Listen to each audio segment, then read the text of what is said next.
ये खबर Perth airport Australia से है, जहां पर एक 43 साल के भारतीय नागरिक पर एक फीमेल एयरपोर्ट वर्कर पर बिना किसी कारण के हमला करने का आरोप सिद्ध हुआ है। ये घटना 25 फरवरी 2025 की है, जब ये व्यक्ति बाली की फ्लाइट के लिए चेक इन का इंतजार कर रहा था। तब उस व्यक्ति ने अचानक से अपना अग्रेसिव बिहेवियर दिखाना शुरू कर दिया।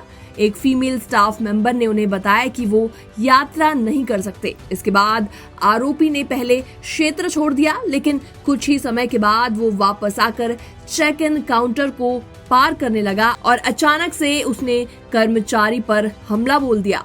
उसने फीमेल के फेस को स्लैप किया और उसकी थ्रॉट पकड़कर उसे जमीन पर गिरा दिया और बार बार किक करने लगा। और इस घटना के तुरंत बाद 2 बायस्टैंडर्स ने इंटरवीन किया और आरोपी को काबू करने की कोशिश की। और जैसे ही ऑस्ट्रेलियन फेडरल पुलिस के ऑफिसर्स वहां पर पहुंचे, उन्होंने इस भारतीय मूल के आरोपी को तुरंत अरेस्ट कर लिया।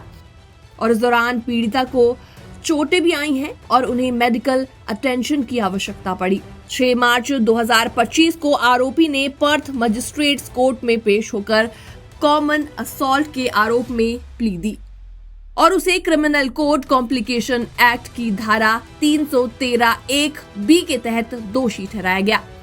कोर्ट ने आरोपी को पीड़िता को $7,500 की कंपनसेशन देने का आदेश भी दिया और साथ ही साथ उसे 7 महीने और 15 दिन की इम्प्रिजनमेंट की सजा सस्पेंड रखी गई है। और साथ ही साथ जब तक वो कंपनसेशन नहीं चुका देता है, साथ ही साथ उसे एक स्पेंड कन्विक्शन ऑर्डर भी दिया गया है। ऐसे में अधिकारियों की टिप्पणी क्या है, इसके बारे में आपको बताते हैं। उनका कहना है कि AFP acting superintendent aviation Shona Davis ने कहा कि no one should go to work and be subjected to violence और अग्रेशन। उन्होंने जोर देकर कहा कि एयरपोर्ट में वायलेंट या अब्यूसिव बिहेवियर की बिल्कुल भी अनुमति नहीं होगी। उन्होंने ये भी बताया कि AFP अपने एयरलाइन इंडस्ट्री पार्टनर्स के साथ मिलकर एयरपोर्ट स्टाफ, विजिटर्स और पैसेंजर्स की सुरक्षा सुनिश्चित करने के लिए कमिटेड है और कानून तोड़ने वालों के खिलाफ कठोर कार्रवाई की जाएगी।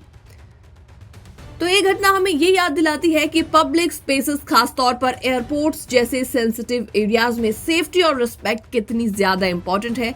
अथॉरिटीज ने ये क्लियर कर दिया है कि किसी भी फॉर्म की एग्रेशन या वायलेंस के खिलाफ कड़ी कार्रवाई की जाएगी। भारतीय समुदाय के लिए संदेश है कि लॉ एनफोर्समेंट सभी के लिए समान है और सुरक्षा सुनिश्चित करने के लिए हर संभव कदम उठाए जा रहे हैं। ये पहला मामला नहीं है जब किसी भारतीय मूल के व्यक्ति को इस तरीके की किसी गतिविधि में देखा गया हो, बल्कि ऐसे भी पहले कई मामले देखे जा चुके हैं। फिलहाल ये रिपोर्ट देखने के बाद आपका क्या रिएक्शन है, आपके क्या विचार हैं, आप भी हमें कमेंट सेक्शन के माध्यम से अपना कोई भी एक्सपीरियंस शेयर कर सकते हैं। बाकी वर्ल्ड से जुड़ी छोटी और बड़ी खबरें देखने के लिए बने रहिए NBT इंटरनेशनल के साथ।